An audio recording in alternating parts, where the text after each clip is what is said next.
En 2016, les petites Porsche, les Cayman et Boxster, ont eu droit à un restylage, à l'occasion duquel elles ont d'abord changé de nom. Elles s'appellent maintenant 718 Boxster et 718 Cayman.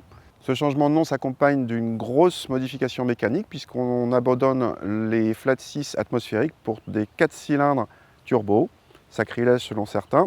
Mais les puissances sont en hausse, les performances sont meilleures et on consomme moins. Tout le monde devrait être content.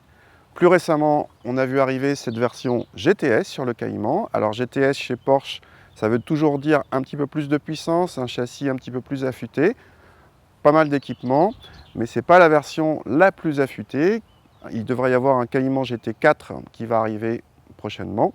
En attendant, là on garde un 4 cylindres turbo qui passe de 350 chevaux sur le Cayman S à 365 chevaux sur ce GTS. Et on va voir ce que ça donne sur le circuit de Montlhéry.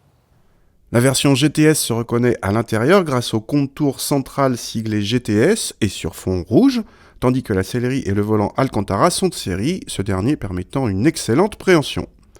La console centrale a largement évolué, reçoit désormais un écran central en série, même s'il faut piocher dans les options pour y voir un GPS. En revanche, la suspension pilotée et l'échappement sport sont de série. On retrouve la commande des modes de conduite sur le volant, comme sur la 911. Le Cayman est bien sûr une stricte 2 places, le moteur étant juste derrière le conducteur, et a droit à 2 coffres, un à l'avant et l'autre à l'arrière, les deux cumulant un peu moins de 300 décimètres cubes selon nos mesures.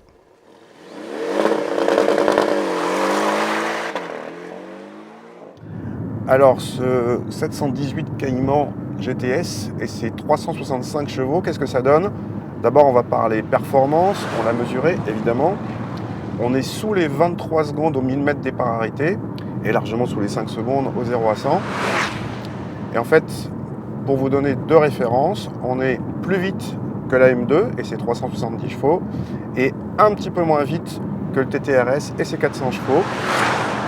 Voilà pour les performances, c'est pas mal du tout. Au risque de vous paraître un petit peu rétrograde, je regrette l'ancien Flat 6 de l'ancien Cayman, qui était plus onctueux, et notamment pour la sonorité. Alors des goûts et des couleurs, ce ne sont que mes goûts, mais je n'aime pas cette sonorité de 4 cylindres très travaillée.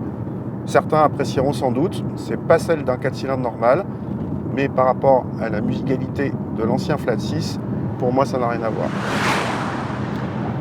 Côté châssis, alors le Cayman GTS a droit à des roues de 20 pouces en série, une suspension pilotée, un blocage de différentiel mécanique, évidemment avec l'architecture globale du Cayman et le savoir-faire de Porsche, on a vraiment quelque chose de très bien. C'est à la fois efficace, très équilibré, facile. On est vraiment dans la crème des sportives. A noter que les suspensions, certes fermes, travaillent très bien et n'arrivent jamais en butée, même en conduite sportive. Par rapport aux Caymans normaux, déjà excellents en châssis, le GTS est un tout petit cran au-dessus, un poil plus ferme, mais aussi plus dynamique, plus précis.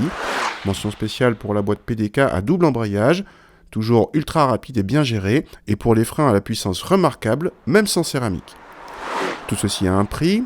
Le Cayman GTS vaut 78 000 € en boîte manuelle et 82 000 € avec la PDK. C'est plus cher que les M2 ou le TTRS, alors que ce dernier est plus performant et plus agréable en sonorité moteur.